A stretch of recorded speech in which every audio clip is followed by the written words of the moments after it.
welcome to the Impostor Syndrome Files. I'm Kim Menninger, and I am so grateful that you are here.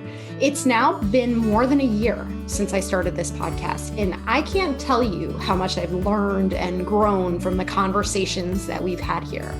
As you may have heard me share, I have struggled with imposter syndrome and anxiety for much of my life, so this is a very personal journey for me. I do this podcast because I want us to share our stories with each other and to stop suffering in silence. Imposter syndrome is a pretty universal human experience and nothing we should be ashamed of. By listening to or supporting this podcast, you're helping me to advance my mission of destigmatizing this conversation and making it safe for everyone to be vulnerable and get the support they need. Thank you so much for listening. If you enjoy this podcast and would like to support this mission even further, please consider subscribing. And if you feel inclined to leave a 5-star review, this really does help raise the visibility of the podcast so that others can find us. And please consider sharing with your friends. Lastly, if you have a story you'd like to share, connect with me anytime. I would be happy to interview you. Thanks again for being here.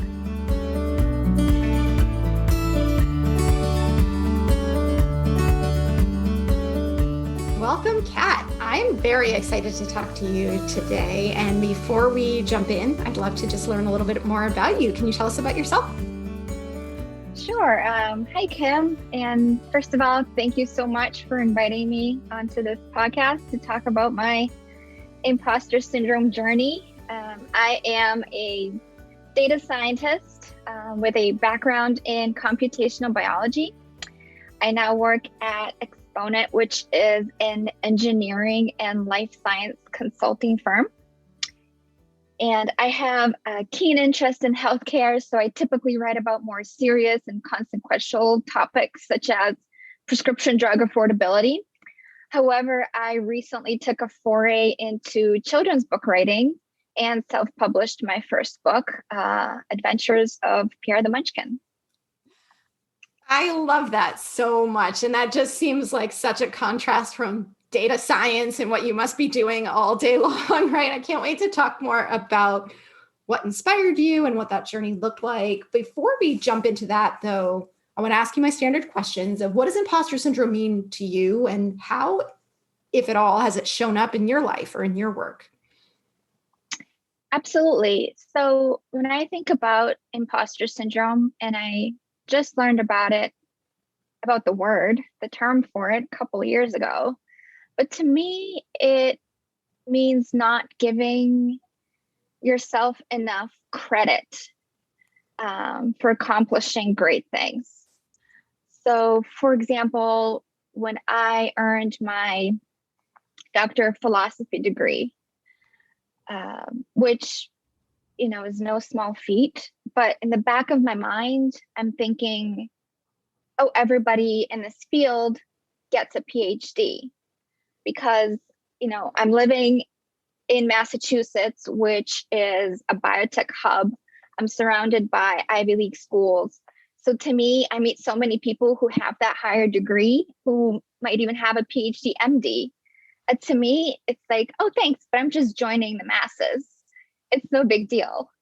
And same thing when I'm writing a book, there have been so many people that already write, or because of the pandemic, were inspired to write and found the time to, as I did. And I feel like my book is in a sea of other books. And that's when you have to step back and listen to your friends and family who are supporting you and saying, actually, you did something great that I could never do. And don't sell yourself short. So, yeah, that's so interesting that you describe it that way too, because what you're making me think about is that when we are looking at something from a distance, right? Like if you're looking at getting a PhD from a distance, maybe you're still an undergrad or you haven't even gone through the process. It feels like this really daunting, big mountain to climb, right? But then certainly while you're in it, it's not easy, but the frame shifts, right? Now you're in a different group of people. Like you said, you're looking around, you're noticing all the PhDs and you're thinking, oh yeah, now that I'm here, it doesn't feel like as such a big deal as it might have from before. And I think that's because once we're in it, doesn't feel special anymore, right? Like once we've gotten to that point and we've met the challenge or we have, found ourselves in that situation, we start to explain it away in the way that you're talking about, right? Because I think in some ways we've demystified it. And by demystifying it,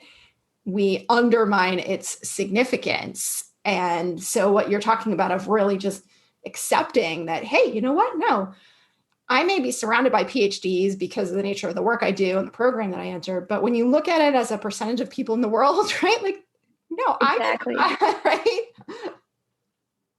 Yeah. And you have to look at yourself through the eyes of the person who you were years ago, when your path, your idea was not even on the horizon, and acknowledge what you've done, and just step back instead of, okay, what's the next thing?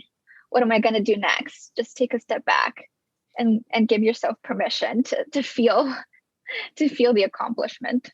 Exactly. I think that's such a great point that we often don't spend enough time doing, either because in the hustle and bustle of everyday life, we're just so focused on what's next, what's the next thing on my list, what do I have to keep doing, or because, again, we maybe just we don't see it as special. We have a tendency to say, oh yeah, but that was a team effort, or, oh yeah, but it's not such a big deal. And so then we're accomplishing all these amazing things and achieving all these goals and not marking them in any kind of a celebratory or meaningful way. And so it continues to leave us susceptible to the idea that I'm just a fraud, right? I don't really not. Exactly. And I think as women, we tend to be more modest. And I mean, it's good practice to give credit when credit is due. But it's a fine line between saying, like you mentioned, it's a team effort, versus really standing up and saying, well, I led the team, for example. So before coming to Exponent, I was working at Bentley University. So I'm coming from academia, and I was at a think tank there where I had a publication that sort of put us on the map. And I was the lead author on that study. And we found that every single drug that was approved by the FDA had received funding from the National Institutes of Health. And that opened up this conversation, leading to implications for drug affordability. And if we as taxpayers are contributing funding that eventually leads to a drug, should we be seeing a return on that investment in the form of cheaper medications and something that we can afford? And that was definitely a team effort. But as first author, you get cited as Cleary et al. And so in terms of citing, that publication was referenced in congressional hearings. So Alexandria Ocasio-Cortez knew about it. The director of the NIH, Francis Collins, knew about it. And that led me on a path where I joined an organization called Prescription Allies that has a lot of patient advocacy groups. And I remember joining my first meeting, and the moderator, who is part of Public Citizen, introduced me. And he said, well, we're joined today by, a very special person. This is the Cleary of Cleary and all, that publication.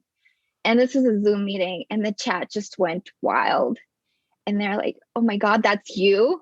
Like, you're that, petite girl that's behind this great work.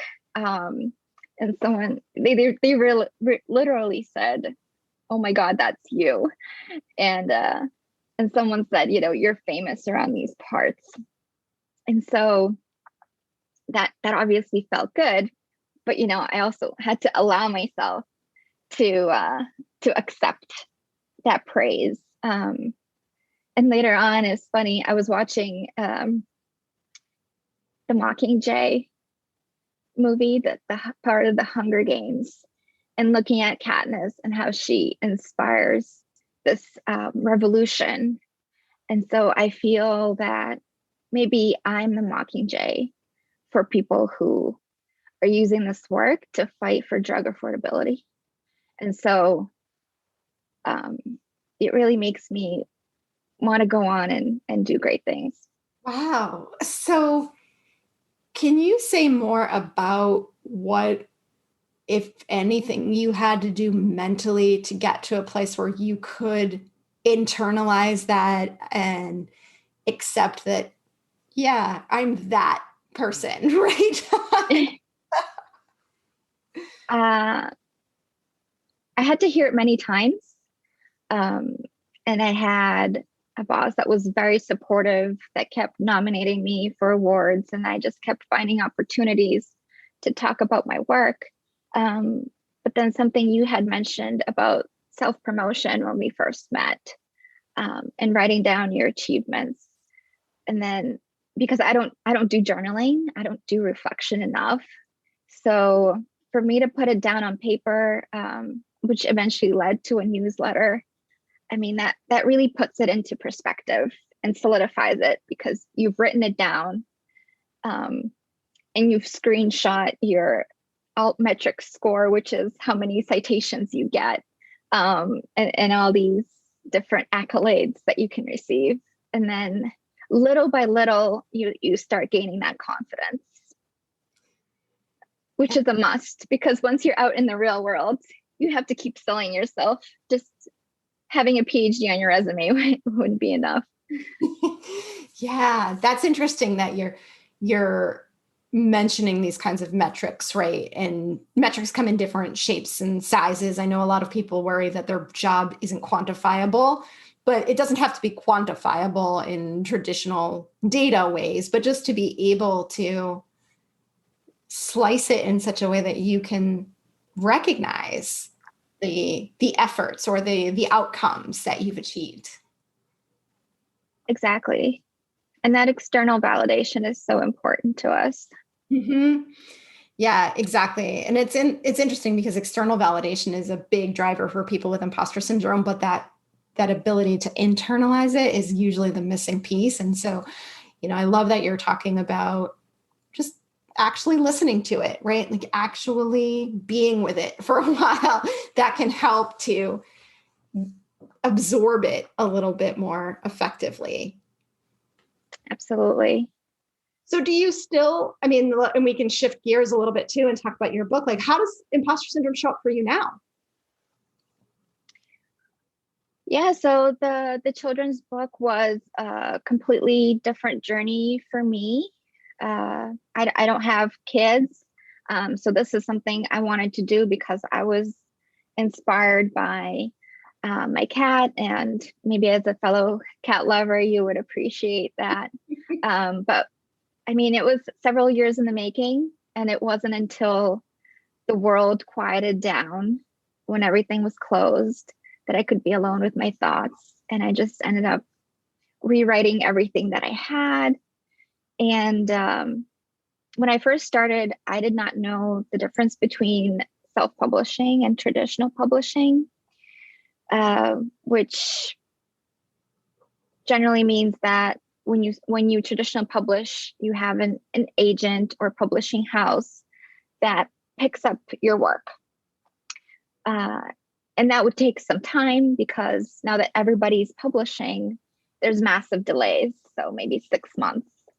And then maybe you learn that you're not their cup of tea. So with that route, there's many avenues for rejection. So between the agent and the publishing house, it could take a long time until you catch your break. And for me, I just wanted to get the story out. So that's why I chose to self-publish. So writing everything down, finding an illustrator, physically getting my book out on the shelves, I mean, I hadn't even envisioned what that would look like, which is important. You write it and then what needs to be in the store, and formatting and things like that. And yeah, when I think about imposter syndrome, and I mean, my book's been out for a couple months and it's not a bestseller. So does that mean that I have failed? Because I don't have thousands of copies sold.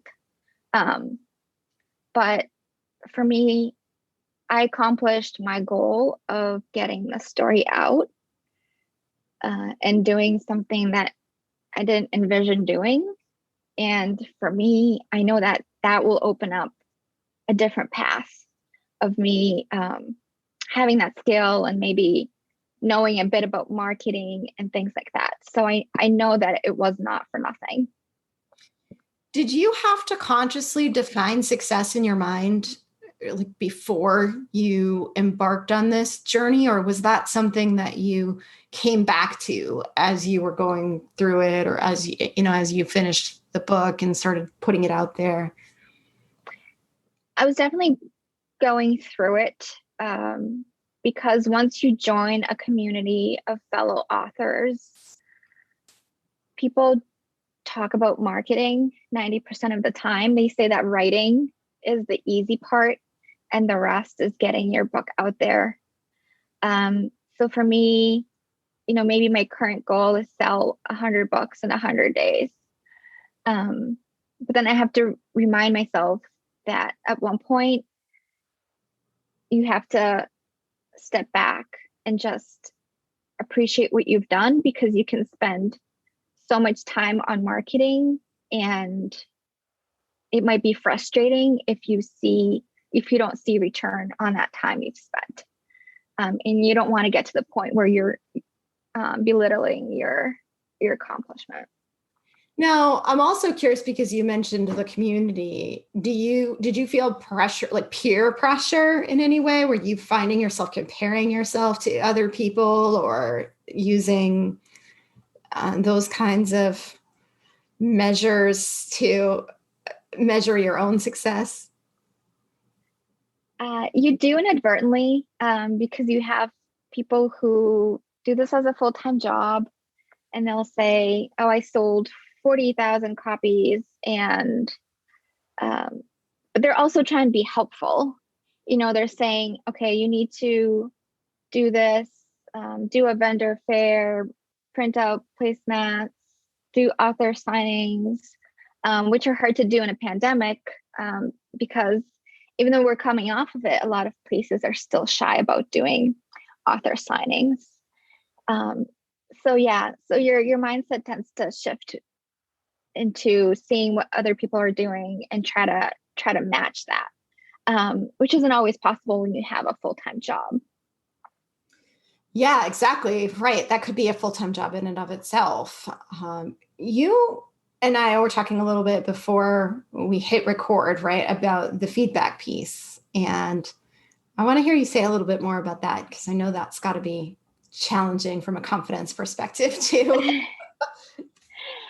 Yeah, absolutely. I mean, you have something that you're pouring your heart into, and you're opening yourself up to the world, and back to doing a little marketing. You post on groups about your book. And so something that happened to me when I posted on a group is that someone downloaded a free version of my book on Amazon that was available as a promotion. And they left a 2-star review on the book, because their child didn't find it interesting and because the illustrations were quote unquote weird. And so to give a little context, I'm using photographs of my book, where the protagonist is Pierre. He's an indoor-outdoor cat, and he goes on these adventures and he meets different animals. And I don't know what he does when he's out there. So I imagined who he meets and how he learns different skills from them. Like the owl tells Pierre that it's impolite to stare. And this comes from us actually encountering animals together. Like we saw a deer once near our home on a walk, and it was majestic. And so I turned that into a whimsical tale of the secret outdoor life. And I mean, this person thought there was nothing whimsical about it, and it just wasn't her cup of tea. And that kind of was disheartening. It took the wind out of my sails, because this book is based on true events. And so at the end, I make it clear that while I was writing the book, the cat Pierre didn't come back from his walk. So here I have someone that totally didn't get it. And so I fixated on that for a couple days. What I did is I went to fellow indie authors' Amazon pages and famous authors' Goodreads pages. And Goodreads is a social media platform for books. And I would scroll down to the 1-star reviews, and I would read what people wrote. And I would convince myself that that's part of the process. So someone wrote, again, that this fellow indie author's book was uninteresting. But in the title, this random person wrote that she must have been asleep or drunk when she purchased the book. And I thought that was so horrible, that people don't appreciate how much effort goes into it. Even if you're traditional publishing, it consumes your life, and you put this out there, and it takes 1 minute for someone to just shoot it down, like all your effort. So yeah, but then, even Stephen King gets bad reviews. That's a great way to think about it. And I think, the truth is that if you don't, in order to have people who really love it, you have to have people who really hate it, right? If you're trying to please everybody, you water it down, and then it becomes meh for everybody, right? So I think it is important to recognize that not everybody, I like how you say it's not going to be everybody's cup of tea, right? And that's okay. But I really believe that fear of that 1 or 2-star review, that fear of that comment, metaphorically, right? Because it could be, I'm not going to speak up in this meeting in case somebody says something nasty, or, we live in a world where people are rude. People are just, we were talking about that. People just don't have manners anymore. That fear is what I think keeps a lot of people from playing big, from really realizing their dreams, from taking risks, right? Because that sense of, oh no, I don't want that, whatever that bad review is in their worlds, right? So did you think about that beforehand, or was that part of the way that you were thinking about making this entrance into the world in this new way, or did that come up later? It definitely came up later, and a lot of people get critiques. You just have to learn how to parse out the useful information and take something from it that you can change. If you wish to, maybe the next time around. But certainly opening yourself up to the Internet of Things puts you in a vulnerable situation. And for me, one of the challenges was embracing the unknown. I had no idea what was going to come out of this, what the amount of effort and research that would go into it. But the unknown is an old friend of mine. We go way back. So, I mean, back to, my immigration story of changing schools in different countries and learning a new language, which I did twice. And the second time was my own free will. But you don't know what's going to meet you ahead, and you just have to embrace it. And once you're riding the wave, you just got to ride it to the end. Yeah, I think that's such a great way to think about it too, connecting it to experiences you've already had instead of feeling like this is one brand new, entirely brand new experience that you're not comfortable with, right? It's like the unknown is familiar territory. Absolutely. And I think a lot of people will face that. And there will be setbacks, just like for me, not meeting my deadline, which was, Pierre's birthday, or having formatting issues. And that takes up a lot of mind space, just like seeing those bad reviews that take the wind out of your sails. Um, I obsessed about that for days. And then the review disappeared because Amazon flagged it. And so, but I had already reached out to so many people for support. And Wow. it's important to have a support group, your family, friends, your tribe of people who are going through the same things, because there will be strangers out there who will take the time to hold your hand and to guide you and pat you, rub your back metaphorically, and say, I've been there, you'll get through this. Wow. That really does make it, like I said, people have lost their manners on social media, and it's really hard to see people argue over just the simplest little things and the feedback people give.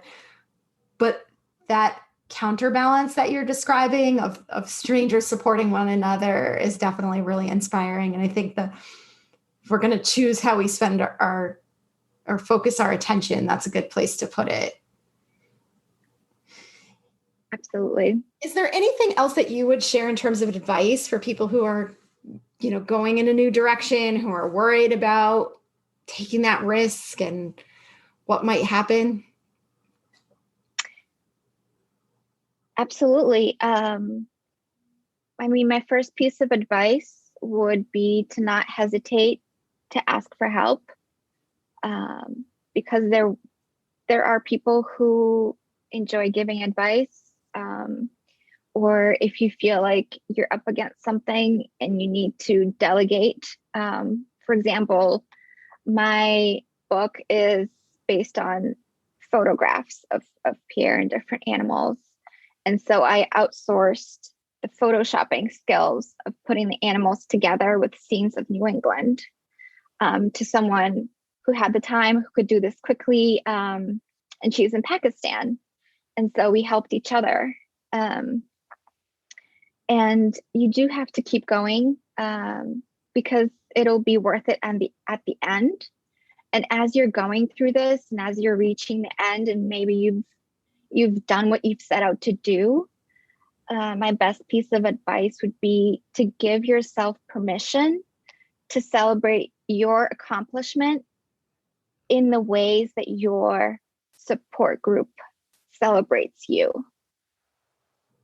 So look at yourself through their eyes and allow yourself to celebrate you, and that you've made it, you've done this, and just take a step back before you dive into the next thing.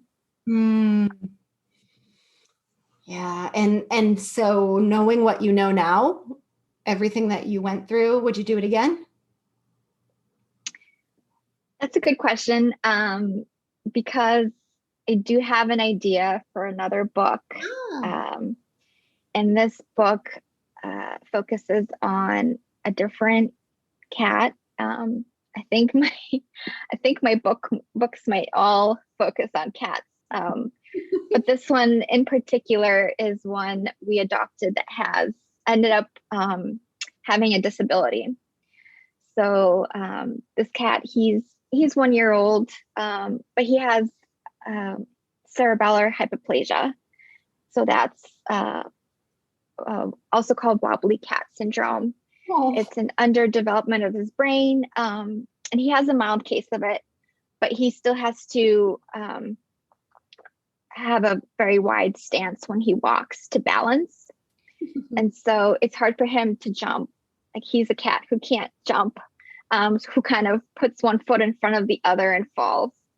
And so my next book, I want to write it for kids with special needs, and disabilities and kind of have this cat Sunny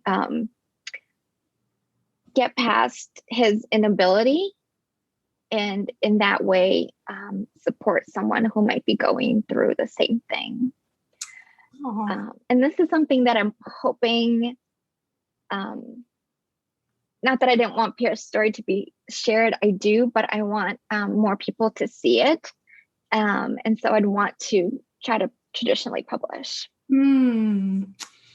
Wow. I love that. I love the intersection between something that's obviously very meaningful to you and something that would be really inspiring to a lot of other people too. That's great. Absolutely. So what would you say as we wrap up today, you are hoping that people will take away from our conversation?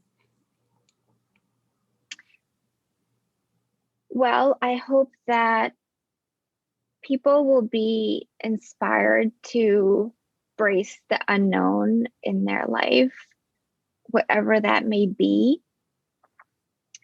I hope that people will take the risk, and risk taking is hard.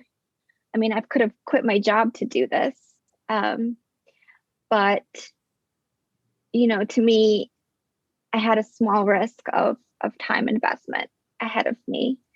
And I had the opportunity when the world quieted down to embark on my journey.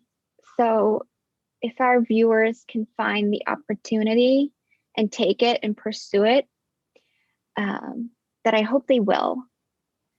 And I hope that at the end, they'll have a little launch party for themselves and make sure they invite their biggest fans, their family, and not to focus too much on the roadblocks and the setbacks, because you won't remember that. When I held my author copy in my hand for the first time, I did not remember how I forgot, a period. I was just, overwhelmed and excited.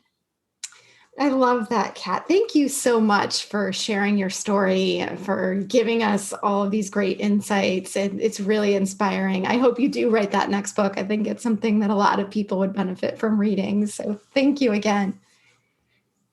Thank you very much. And I really appreciate the work that you've done and the different perspectives that you're able to get on the show. So thank you. Keep going. Thank you. I'm going to keep going as long as people listen. So thank you. And if you are anyone listening interested in Kat's book or learning more about Kat, you can definitely check out the show notes for additional information. Thanks again for listening. If you'd like to stay connected, please join the Leading Women discussion group, which meets every Thursday at 12 p.m. Eastern. This is a place where women come together to discuss questions or challenges related to leadership development and career management. It's a great place to learn from, support, and connect with other women on similar journeys. In addition to the weekly calls, we also have a Facebook group and a Slack channel where we stay connected and support each other. Please join us there too. You can check out the show notes for the links. Before we wrap up, if you like this podcast, I would love to share another podcast with you that I know you will enjoy. Do you ever find yourself playing small? Do you want to take risks, but in the end, you end up taking the safe route? Does your inner critic keep you from reaching your full potential? As counterintuitive as it often feels, we don't become confident first and then take action. It's through our actions that we build our confidence. That's why one of the greatest ways to manage imposter syndrome is by taking brave and bold action. If you want inspiration and insights to help you to take action and to be brave at work, then my friend and colleague Jen Pastikas's Brave Women at Work podcast is for you. Jen and I met when we interviewed each other for our podcasts, and I knew instantly that Jen and I shared a similar worldview and a commitment to empowering women to be our best selves. On her podcast, Jen digs into common challenges such as perfectionism, boundary setting, and burnout, all to empower us to shift our mindsets and play bigger in the workplace. You can find the Brave Women at Work podcast on Apple Podcasts, Stitcher, and Spotify. Visit the show notes for the relevant links. Thanks again, and please stay in touch.